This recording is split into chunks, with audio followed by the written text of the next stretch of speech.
Assalamualaikum warahmatullahi wabarakatuh. Waalaikumsalam warahmatullahi wabarakatuh.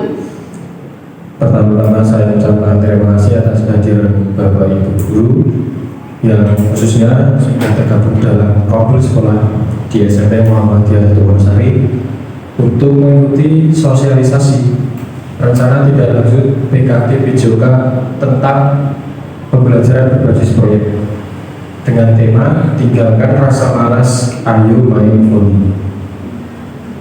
Yang pertama adalah latar belakang. SMP Muhammadiyah 1 Wonosari adalah sekolah swasta yang terletak di pusat kota Wonosari, memiliki peserta didik yang beragam latar belakangnya, serta memiliki fasilitas dan sarana dan prasarana yang cukup memadai, serta memiliki guru-guru yang berkompeten. Peserta didik membutuhkan banyak kegiatan yang mengintegrasikan pembelajaran fisik, permainan yang populer dan digemari dengan melesatnya teknologi zaman sekarang. Tentu penggunaan smartphone bisa digunakan sebagai sarana dalam membangkitkan keinginan untuk berolahraga dengan mempublikasikan sebuah penyelenggaraan education model. Dengan model ini, peserta didik akan terlibat banyak dalam pembelajarannya. Selanjutnya, untuk tujuan pembelajaran yang pertama, peserta didik dapat menjelaskan sejarah permainan bola voli. Peserta didik dapat mengenal dan memahami aturan cara bermain olahraga bola voli. Yang ketiga, peserta didik menunjukkan sikap sportif, disiplin kerjasama dalam bermain bola voli. Selanjutnya, peserta didik dapat mengembangkan bakat dalam bidang pengelolaan video editing dengan dokumentasi kegiatan sains permainan bola voli. Yang terakhir, menumbuhkan motivasi untuk berperilaku hidup sehat dengan cara berolahraga. Selanjutnya, capaian langkah-langkah dan hasil yang diharapkan untuk tiap tujuan. Yang pertama, siswa dapat merancang dan melaksanakan kegiatan olahraga dalam tim, serta menerapkan prinsip-prinsip olahraga dengan benar. Siswa dapat menunjukkan sikap kerjasama tim yang baik dan sportif dalam kompetisi. Siswa mampu merefleksikan pengalaman mereka dalam proyek untuk meningkatkan performa di masa depan. Selanjutnya, struktur program. Yang pertama merupakan program kurikuler P5 dengan tema bangun jiwa dan raga. Selanjutnya, pembelajaran gerak fase di kelas 9 dengan jumlah peserta didik 92 yang nantinya akan dibagi ketugasan dengan setiap kelas membentuk satu tim bola voli. Jadi nanti akan terbagi menjadi 4 tim.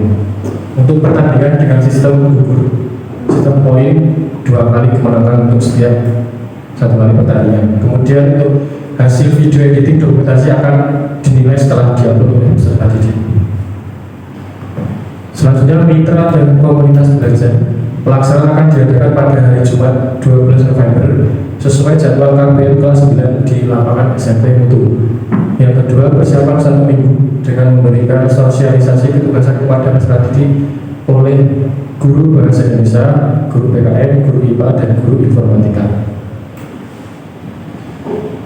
Selanjutnya, kapasitas yang dimiliki sekolah. Yang pertama, aset manusia. Kepala sekolah sebagai pembimbing dan pemenang dalam memberikan misi. Yang kedua, aset fisik. Itu adalah lapangan halaman sekolah, alat olahraga, HP, WiFi, dan ruang kelas. Yang ketiga, aset finansial dengan pendanaan anggaran kegiatan serta dukungan dari dana bos. Yang terakhir, lingkungan sekolah dengan halaman yang teduh. Selanjutnya, rencana evaluasi. Yang pertama, melakukan observasi dan umpan balik selama proses pembelajaran. Yang kedua, menilai hasil kreasi dan gerak yang tergabung dalam keterampilan motorik, kreativitas, dan kerjasama. Yang ketiga, mengumpulkan umpan balik dari siswa dan guru untuk mengetahui kelebihan dan kekurangan program yang sudah dilaksanakan. Yang keempat, melakukan refleksi bersama untuk memperbaiki. Selanjutnya, untuk pengumpulan informasi, itu ada wawancara dengan siswa dan guru. Yang kedua, survei untuk mendapatkan saran dan pendapat. Yang terakhir, refleksi tertulis dari siswa tentang pengalaman mereka selama mengikuti kegiatan ini. Kemungkinan tantangan yang akan dihadapi, yang pertama, antusias peserta didik kurang saat mengikuti kegiatan ini. Yang kedua, keterbatasan waktu persiapan karena bersamaan dengan kegiatan sekolah lainnya. Yang ketiga, masalah cuaca yang tidak menentu. Mungkin ini yang dapat saya sampaikan. Terima kasih. Wassalamualaikum warahmatullahi wabarakatuh. Waalaikumsalam warahmatullahi wabarakatuh. Tentang juara juga mempunyai karakter yang positif, karena pada dasarnya ketika kalian itu besok bekerja atau menjadi seorang atlet atau apa ya, sebuah jabatan, yang paling penting itu bukan skill tapi karakter, atau bahasa sekarang itu attitude. Itu yang paling penting. Makanya di sini akan saya berikan beberapa contoh karakter yang berguna supaya bisa kalian siapkan. Yang pertama yaitu nilai karakter disiplin. Disiplin ini merupakan kemampuan untuk memenuhi aturan dan mengikuti jadwal latihan dengan konsisten. Jadi ketika seseorang disebut disiplin, ketika ia bisa dan ia mampu menaati aturan sesuai dengan kesepakatan atau itu. Jadi ketika kalian menjalankan sebuah latihan, menjalankan sebuah materi, kalian tepat waktu, kalian konsisten sesuai jadwal, berangkat dan pulang sesuai jadwal. Itu namanya disiplin. Dan karakter yang kedua yaitu teamwork atau kerja sama tim. Kerja sama tim ini adalah kemampuan untuk bekerja dengan orang lain untuk mencapai tujuan bersama. Jadi pada intinya teamwork atau kerja sama tim ini adalah kemampuan kita untuk bagaimana kita bisa bersosialisasi dengan orang lain. Kita mampu bekerja sama dengan orang lain, karena meskipun kita itu hebat dan seandainya kita itu adalah orang yang hebat dalam suatu bidang, tapi kalau kita tidak mempunyai kompetensi atau karakter bekerja sama dengan tim, maka kita akan mendapat banyak kelemahan. Karena pada dasarnya kita kan semua manusia. Ya, manusia itu adalah makhluk sosial yang saling membutuhkan. Kerjasama itu sangat kita butuhkan. Tidak mungkin kita selamanya yang jadi sendiri mengandalkan kemampuan kita sendiri. Pasti kita butuh kerjasama. Bagaimana cara meningkatkan kerjasama tim? Ya, di sini ada menjaga komunikasi dan saling percaya. Intinya menjaga komunikasi dan saling percaya. Kalau kita percaya sama teman kita, sama partner kita, sama rekan kerja kita, dan menjaga komunikasi dengan baik, kita akan mampu bekerjasama, memahami. Oh, ternyata dia itu pengennya seperti ini, saya pengennya seperti ini, kita saling memahami. Dalam latihan itu juga sama. Ya, dalam pertandingan ketika kalian sudah mampu bekerja sama dengan tim yang baik atau bekerja dengan baik pada kerjasama tim, kalian itu akan mampu memahami. Oh, teman saya itu mau saya berikan umpan atau saya berikan seperti ini. Pentingnya kerjasama atau teamwork. Dan teamwork ini juga tidak langsung begitu saja muncul ya. Teamwork ini merupakan hal yang bisa dilatih. Dan yang ketiga yaitu karakter sportivitas. Sportivitas itu apa? Kita sering dengar kata sportivitas. Sportivitas sendiri yaitu menghargai lawan, menerima kekalahan dan dengan lapang dada dan tidak berbuat salah. Sportivitas. Menjunjung tinggi keadilan, menghargai lapang dada. Kalau kita kalah ya kita menerima, tidak protes ya. Kalau ada lawan yang kalah ya kita menang, jadi kita menghargai, kita respect, kita kasih dukungan, kasih support. Dan ketika kita tidak melakukan sesuatu, kita tidak boleh berbuat curang, karena itu tidak berbuat curang atau istilahnya berbuat tidak sesuai dengan aturan, kita curang. Seperti itu. Nah, yang perlu kalian tekankan pada diri kalian masing-masing, pada kita, yaitu kekalahan itu bukan akhir segalanya. Kekalahan itu bukan akhir segalanya, dan kemenangan itu bukan segalanya. Ya, jadi seperti kita menerima kekalahan itu yang lebih baik. Supaya apa? Kita bisa berubah. Itu karakter yang perlu kalian terapkan. Ya kalau kita kalah jangan turun, kita kembangkan tuh. Saya harus bisa lebih baik dari ini. Seperti itu. Dan ketika kita diberikan kemenangan, ya kita jangan jumawa, jangan sombong. Kita harus menghargai lawan kita, jangan menganggap remeh. Ya kita seperti itu. Supaya kita sudah bisa improve atau bisa lebih baik lagi. Dan yang keempat yaitu adalah karakter tanggung jawab. Karakter tanggung jawab ini merupakan kesadaran dan kemampuan untuk melaksanakan tugas dan kewajiban dengan penuh komitmen. Apa tugas kita, apa tanggung jawab kita yang kita lakukan sesuai dengan kesadaran diri kita, yang tersadar, kita komitmen. Saya harus seperti ini, selalu menaati kewajiban dan juga tugas yang diberikan kepada kita. Karakter yang berikutnya yaitu kepemimpinan atau leadership, yaitu kemampuan untuk memimpin dan mengarahkan anggota tim untuk bekerja menuju tujuan bersama. Tidak semua orang memiliki karakter kepemimpinan, ya, tapi karakter kepemimpinan itu bisa kita bentuk. Bisa kita bentuk melalui kebiasaan pada diri kita. Misalnya, saya kebetulan adalah orang yang belum pernah memimpin sebuah tim. Lalu saya diberikan kepercayaan untuk memimpin sebuah tim.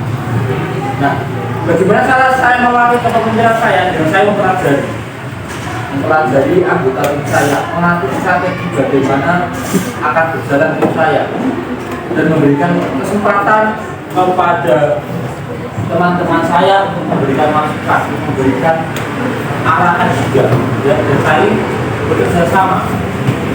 Sosok pemimpin atau dua kepemimpinan tidak selalu menyuruh, tidak selalu meminta, atau tidak selalu memberikan tugas. Tapi bagaimana kita mampu memahami orang lain, terutama rekan-rekan satu tim kita, membawa mereka, menuntut mereka untuk menjadi tim yang baik. Nah, dalam penerapan atau pemakaian karakter ini yang menjadi kunci adalah semua pihak, baik itu kalian sebagai siswa, kita dengan pelatih, dengan pendamping dan sebagainya, itu harus bekerja sama untuk menguatkan, saling berkomitmen, menguatkan karakter. Di satu tujuan yaitu kesuksesan, dan berusaha itu saja kesuksesan. Tapi tidak hanya kesuksesan dalam turnamen atau dalam kompetisi saja, juga kesuksesan dalam menjalani kehidupan. Ya, itu saja yang dapat saya sampaikan mengenai pengembangan karakter kami. Terima kasih dan semoga bermanfaat bagi kita.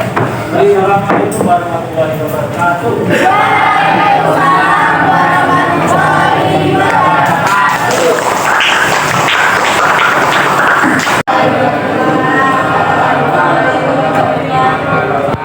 Marilah pelajaran pada siang hari ini kita awali dengan membaca bismillah bersama.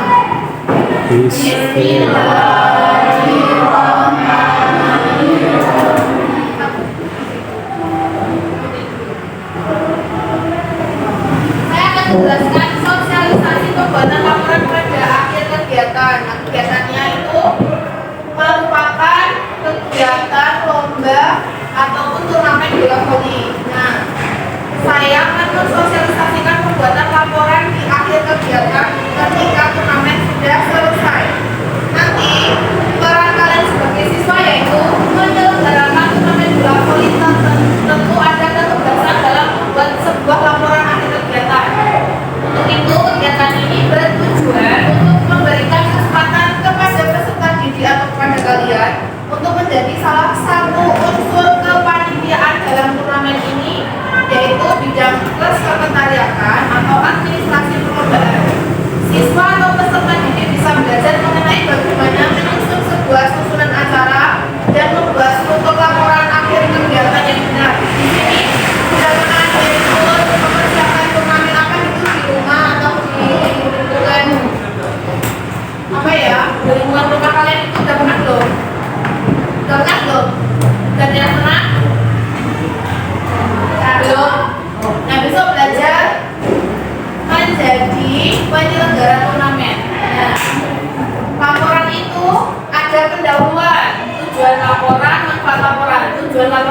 dituntut untuk mendokumentasikan seluruh proses pelaksanaan kegiatan turnamen bola voli tersebut. Lalu ada manfaat laporan.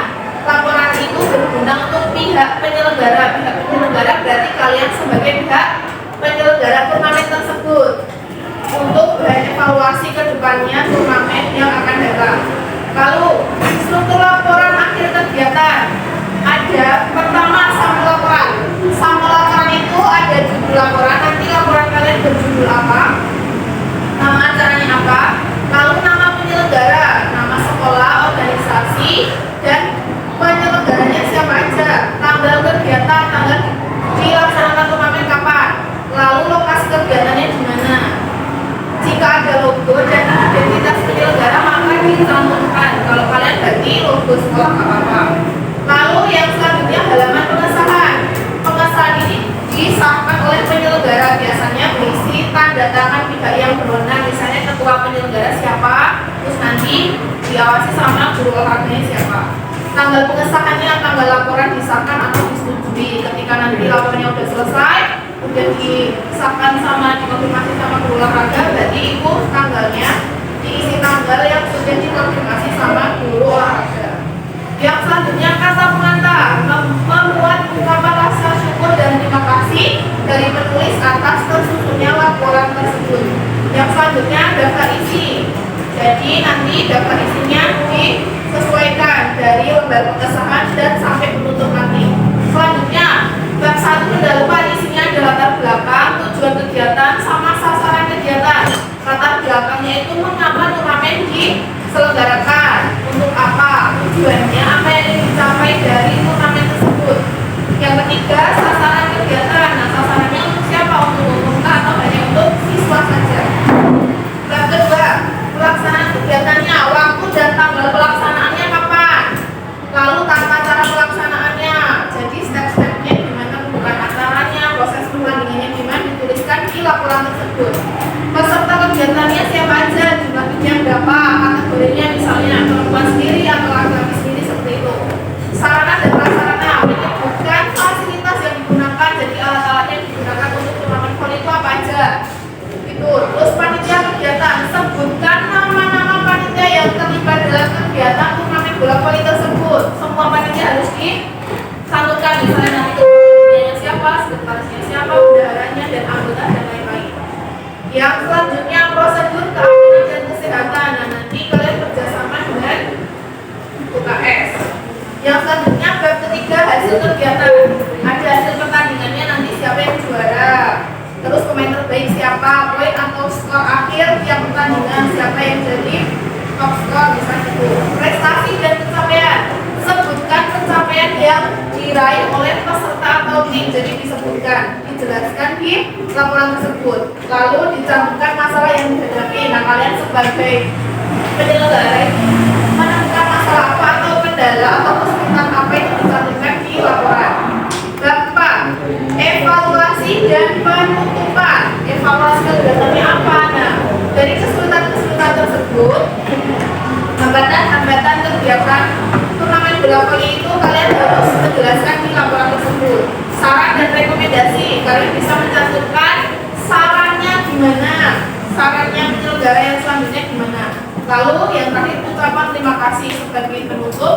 Sampaikan terima kasih kepada semua pihak yang telah berpartisipasi, misalnya guru, sponsor, atau kalian ada sponsor dan panitia.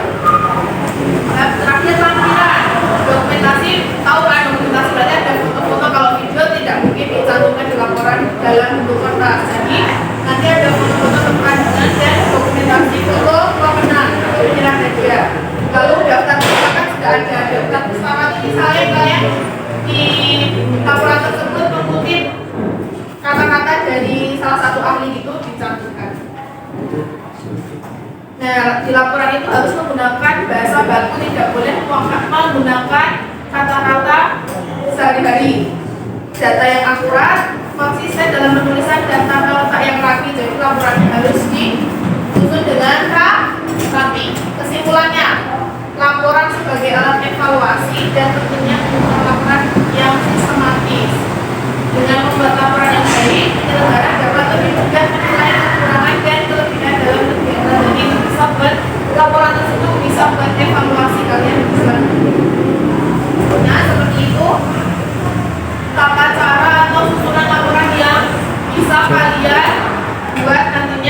jika sudah selesai diadakan turnamen bola voli. Tutup.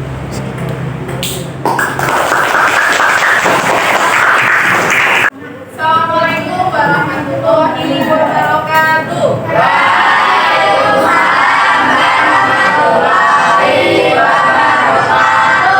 Oke, untuk memulai pembelajaran pada pagi hari ini, mari kita ucapkan bismillah secara bersama-sama. 1, 2, 3.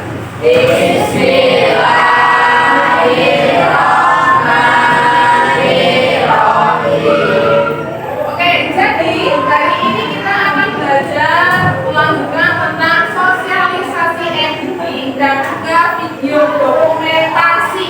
Di mana nanti video yang kalian buat nanti baru jadi di akhir pembelajaran setelah ada turnamen bola voli. Apa aja tuh yang harus kalian perhatikan dalam video editing? Mari kita bahas satu-satu ya. Oke, kita lanjut ya, langsung ke. Jadi nanti kalian sebelum membuat video editing, silahkan kalian mengumpulkan dulu materi-materi seperti kontennya, kemudian semua momen penting yang ada pada turnamen bola voli, kemudian ada kalian juga memperhatikan sama dengan kualitas video yang kalian ambil. Nah, yang pastinya kualitas video harus bagus. Kemudian software edit video. Nanti pemilihan video editing, kalau bagi kalian yang pemula, kalian boleh menggunakan CapCut atau Windows Movie Maker atau iMovie, atau sekarang yang tren adalah Oke, kemudian kalau yang sudah effort atau yang sudah terbiasa edit video, kalian bisa menggunakan Adobe Premiere Pro, kemudian Final Cut Pro, atau DaVinci Resolve. Kemudian ada instalasi dan pengaturan awal. Jadi semua format video nanti dipastikan kualitasnya adalah 4K atau 1800 megapiksel. Kemudian ada proses editing, yaitu apa aja dalam proses editing. Yang pertama ada import footage atau import semua video yang akan diedit ke dalam timeline. Jadi dimasukkan ke dalam aplikasi editing video. Kemudian setelah diimpor ada juga kemudian potong dan trim video, yaitu memotong atau mengambil momen-momen yang penting dalam turnamen bola voli. Kalian pilih momen-momennya saja, tidak semua harus video kalian masukkan. Kalian bisa memotong atau buka bagian-bagian yang menurut kalian itu menarik. Kemudian selanjutnya adalah penambahan transisi dan efek. Ada yang tahu transisi itu apa? Ya. Transisi itu berarti pengalihan dari satu video ke video lainnya. Kalian boleh menambahkan efek atau transisi yang menurut kalian menarik. Kemudian yang selanjutnya adalah menambahkan musik atau narasi. Narasi bisa juga berupa rekaman suara kalian yang kalian masukkan kepada video, atau bisa juga kalian menuliskan di dalam video. Kemudian musik, memilih musik yang sesuai dengan turnamen bola voli. Kalau itu turnamen bola voli, kira-kira musiknya itu harus berirama seperti apa? Yang menyenangkan, menyedihkan, atau menggembirakan? Ayo, apa? Menggembirakan, yang lebih asik atau yang lebih cepat ritmenya. Selanjutnya yaitu menambahkan teks dan grafis. Dalam video kalian harus memberikan judul atau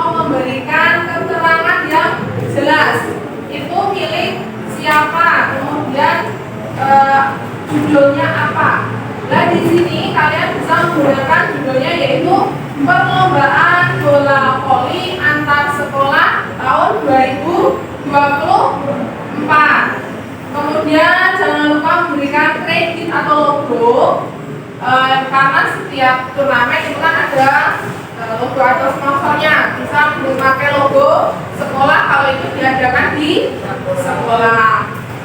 Kemudian yang keenam yaitu penyempurnaan warna dan pencahayaan.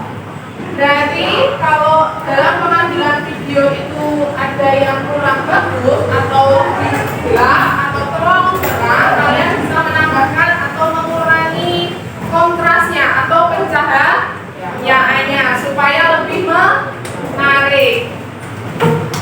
Setelah itu, yang ketujuh adalah preview atau finalisasi. Berarti kalau sudah di preview atau finalisasi, berarti sudah memasuki tahap akhir, sudah final. Setelah diedit videonya, kemudian lakukan preview video untuk memastikan semua elemen dalam video itu sudah sesuai dengan yang kalian harapkan. Kalian bisa melakukan finalisasi atau preview video dengan antar teman. Jadi kalian bisa bertukar video saya, kalian yang melihat kira-kira masih kurang apa, dan nanti temanmu juga sebaliknya, kalian sama-sama bertukar video untuk memberikan kritik dan masukan sebelum akhirnya video itu benar-benar dirilis.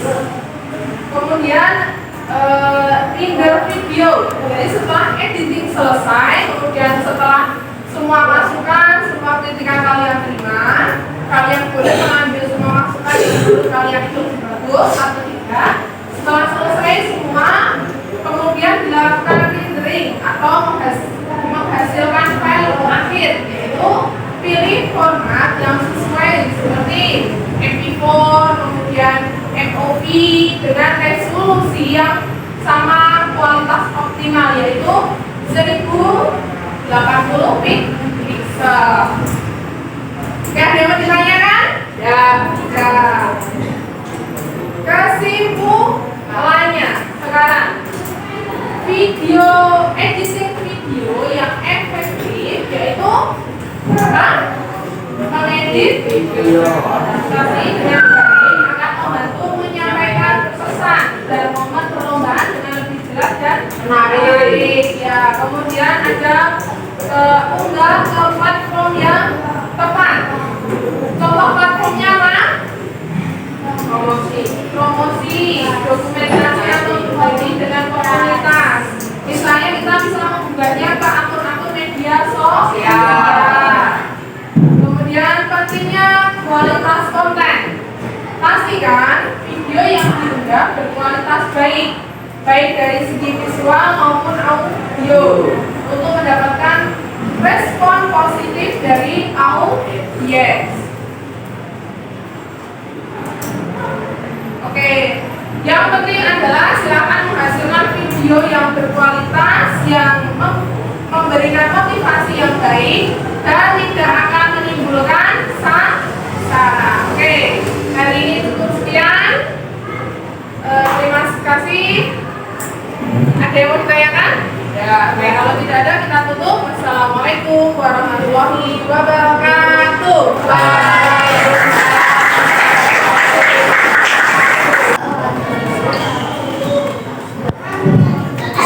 Oke, kembali ke kapan dulu? Assalamualaikum warahmatullahi wabarakatuh.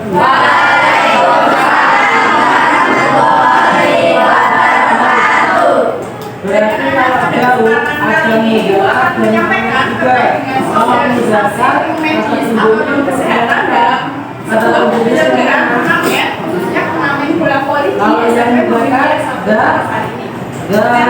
pertama yaitu ada peran siswa dalam suatu penyelenggaraan pengamen bola voli. Itu tentu ada desa perempuan itu sebagai wasit, sebagai pelatih, kemudian sebagai pemain utama, cadangan, dan tentunya salah satu ketegasan itu adalah sebagai medis. Nah, untuk itu, pada kegiatan ini bertujuan untuk memberikan kesempatan kepada peserta didik, yaitu salah satu kepanitiaan, khususnya di sini adalah sebagai tim medis. Nah, ketika kita diamanahi sebagai tim medis, kita harus tahu, kita harus bisa belajar mengenai bagaimana cara menangani cedera dan peralatan medis apa saja yang perlu dipersiapkan. Kemudian yang kedua, ada kebiasaan tim medis. Nah, ketika kita menjadi tim medis di dalam suatu turnamen, kita harus tahu apa saja yang harus kita lakukan, kemudian jurus apa saja sih yang harus kita laksanakan seperti itu.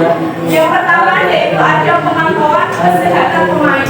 Di sini tim medis itu memastikan bahwa pemain yang akan bertanding selama dan setelah pertandingan itu dilakukan baik-baik saja. Kemudian yang kedua ada pencegahan cedera. Tim medis itu memberikan instruksi tentang pemanasan yang benar dan penggunaan peralatan pelindung yang benar.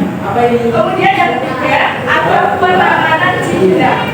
Yang ketiga pencegahan itu sudah dilakukan, tetapi dapat terjadi sesuatu yang tidak terduga yaitu cedera pada pemain. Kita sebagai tim medis sebenarnya harus tahu apa sih yang harus kita lakukan untuk menangani cedera pada pemain.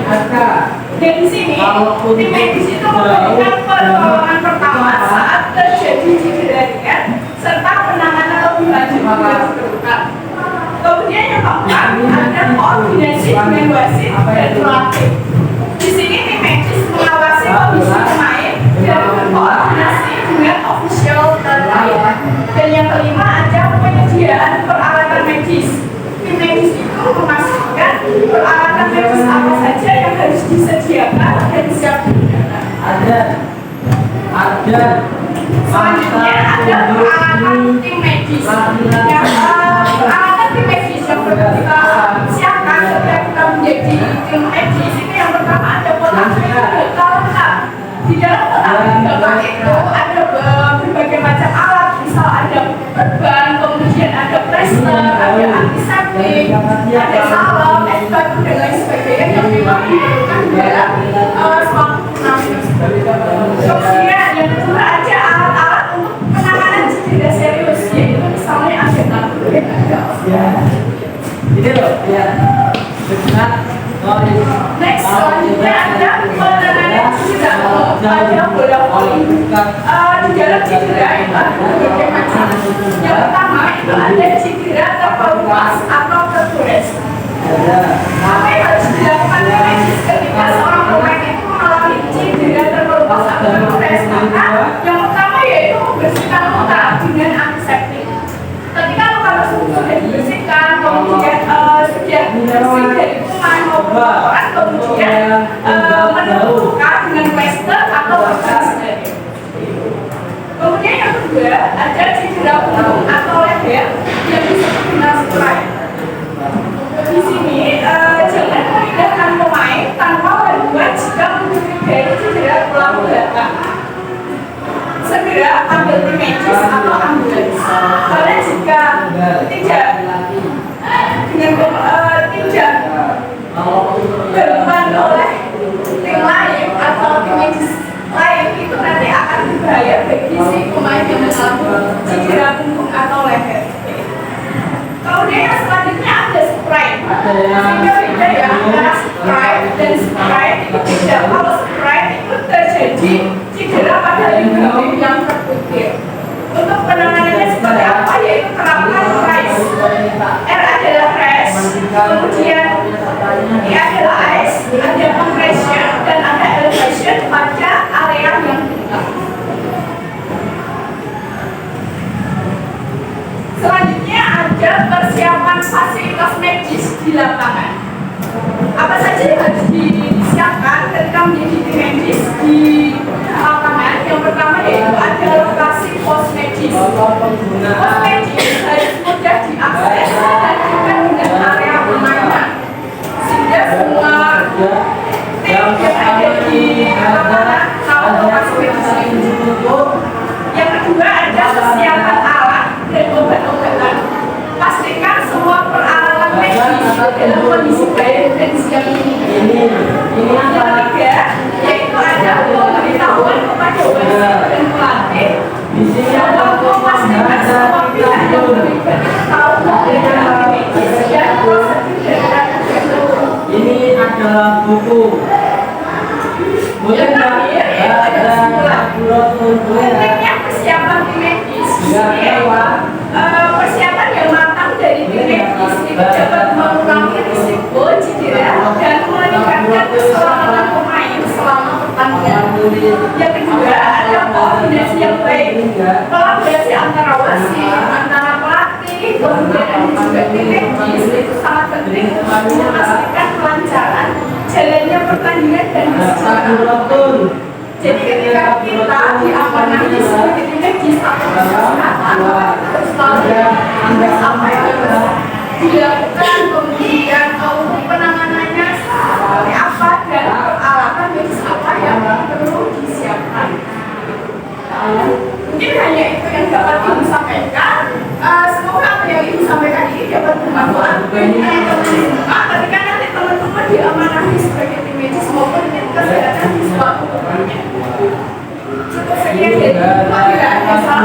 Mohon maaf. Wassalamualaikum warahmatullahi wabarakatuh. Waalaikumsalam.